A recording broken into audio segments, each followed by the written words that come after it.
The point of this channel is really to try and explain what economics, as it is taught at universities today, really does. And by that kind of economics, I mean mainstream economics. There are loads of different types of approaches, but there is a neoclassical mainstream that is being taught, a so-called neoclassical mainstream, that I don't think really explains a lot about the economy. And I think it's important to understand what that economics does and doesn't do.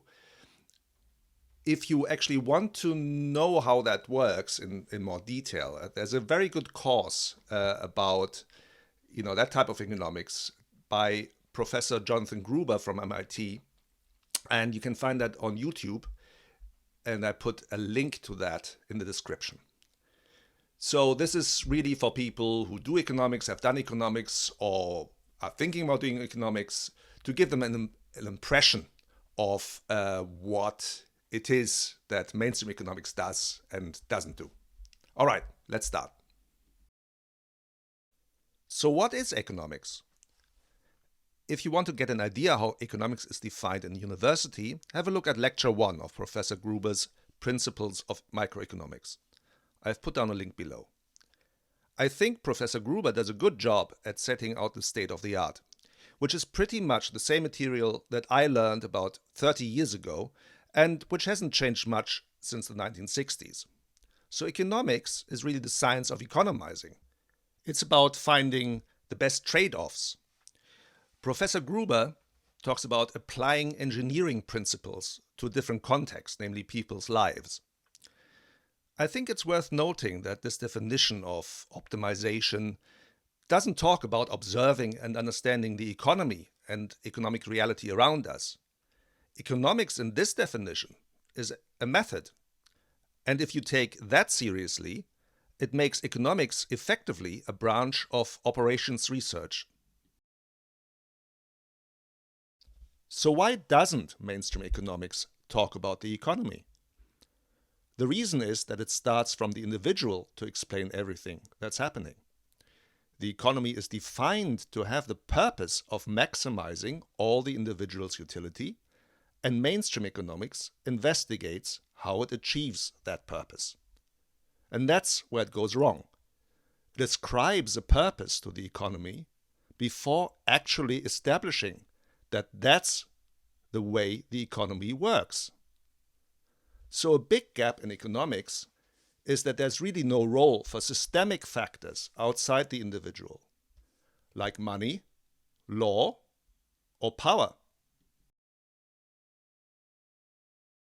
So mainstream economics looks at how the economy maximizes everyone's utility. And that means that it comes to the same conclusion as Adam Smith in 1776, that individual self-interest promotes the best outcome through the invisible hand of the market. Now, Professor Gruber says economics is at its core a right-wing science. I think he's right. But he says it's right-wing because it promotes the market above all else. Well, I think that's actually a very classically liberal or libertarian thought rather than right-wing. I would say it's right-wing because of the things it doesn't look at, like income distribution and inequality and power. I don't think it's unfair to characterize mainstream economics actually as an ideology. It makes the case for the capitalist economy. It's quite interesting, actually, that Professor Gruber calls it right-wing in the first place. Can you imagine physics or chemistry being right-wing? I think that tells you a lot about economics really actually being an ideology. Given what I've said so far, it is not surprising that I don't think that neoclassical economics should be called a science.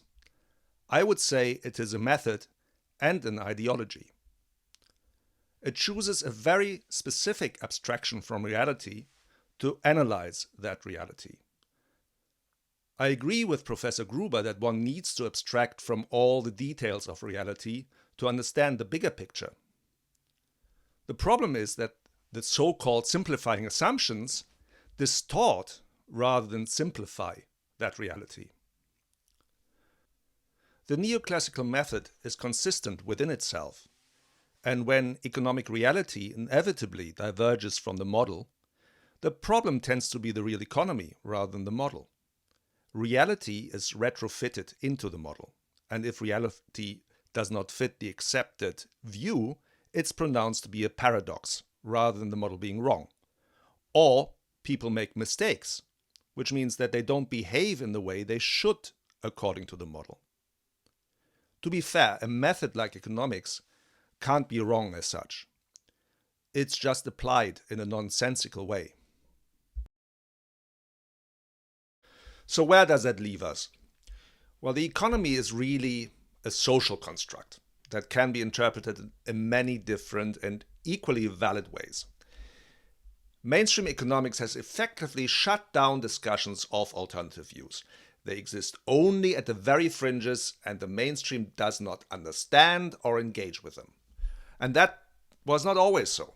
In the 60s and 70s, Nobel Prize winners like Paul Samuelson or Robert Solow still engaged seriously with other views.